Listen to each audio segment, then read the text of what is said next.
Hello my dear students, I hope you all are in good health. So students, in this video we are going to study about another endocrine gland, that is pituitary gland.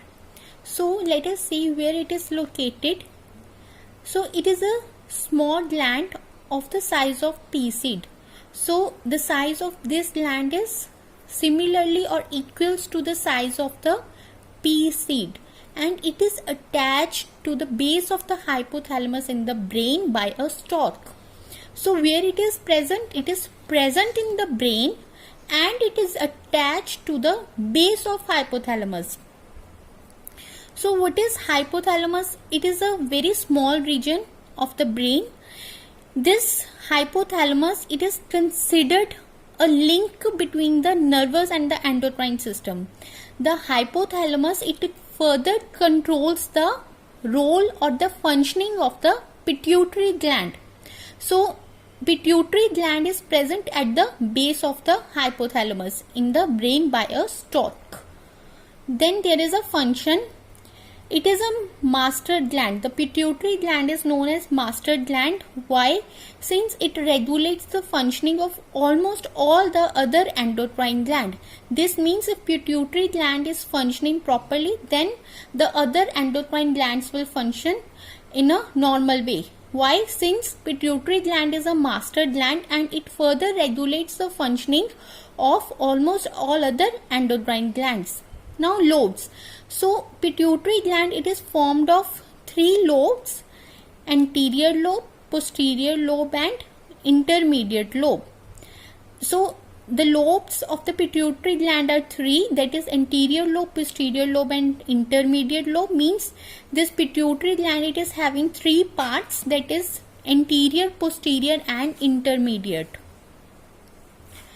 Let us revise up to here. Firstly, we have studied the location. It is a small gland and it is size is approximately the size of the pea seed, and it is present at the base of hypothalamus in the brain. Then we have studied the role of this pituitary gland, that it is a master gland and it regulates the functioning of all other endocrine glands. Now we have studied just about the lobes, that pituitary gland is formed of 3 lobes: anterior lobe, posterior lobe and intermediate lobe. Now let us see the hormones which are secreted by these lobes. So the first one is anterior lobe of pituitary gland secretes hormones that are known as tropic hormones. They regulate the secretion of other endocrine glands like thyroid and gonads. So what is tropic hormones? Tropic hormones are those which regulate the secretion of other endocrine glands. What type of other glands? That is thyroid and gonads, such as testes and ovaries. So the anterior lobe, it will be secreting hormone that is known as tropic hormone, and it regulates the secretion of other endocrine glands such as thyroid and gonads. Gonads means testes and ovaries, which further release gametes, that are sex cells, that is egg and sperm in the humans. So this anterior lobe will secrete the hormone that is known as tropic hormone, which further regulates the secretion of other endocrine gland. Then there is a growth hormone. It is secreted by the anterior pituitary again, and this growth hormone, as the name indicate here, growth hormone means this hormone will be responsible for the growth. So this hormone, first of all, it is secreted by anterior pituitary and it is essential for normal growth of the person, and its hyposecretion in children leads to dwarfism. Hyposecretion means when it will be secreted in less amount. Then if this hormone, that is growth hormone, which is secreted by the anterior lobe of pituitary, is present in less amount, then in children there will be a disease that is named as dwarfism. Means they will not grow properly. They will not attain a normal human growth and they will become dwarf, short. So in children it will result in a disease that is known as dwarfism, and this is due to the hyposecretion, means less secretion of the growth hormone. Then hypersecretion produces pituitary giants or gigantism. Hypersecretion means when it will be secreted in very large amount, then there will be a condition in humans that is known as gigantism, means the person will attain abnormally higher height. So the growth hormone, it is secreted by the anterior pituitary, and this is responsible for the normal growth of the body.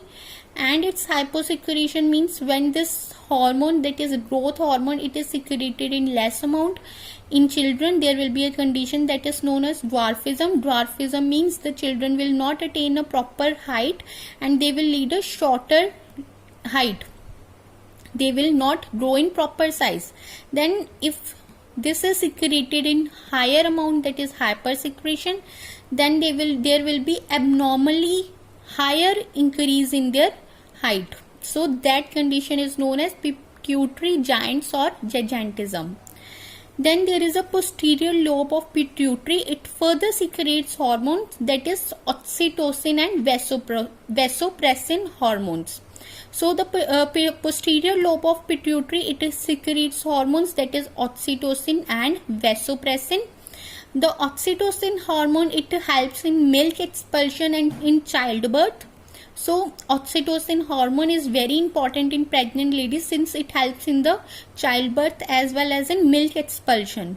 Then the vasopressin hormone, it is known as antidiuretic hormone. Antidiuretic hormone means from the urine it will help in the reabsorption of water. So it controls reabsorption of water from the urine, and its deficiency causes a disease that is known as diabetes insipidus. So diabetes insipidus is due to the less amount of secretion of the hormone, that is vasopressin, by the posterior lobe of pituitary.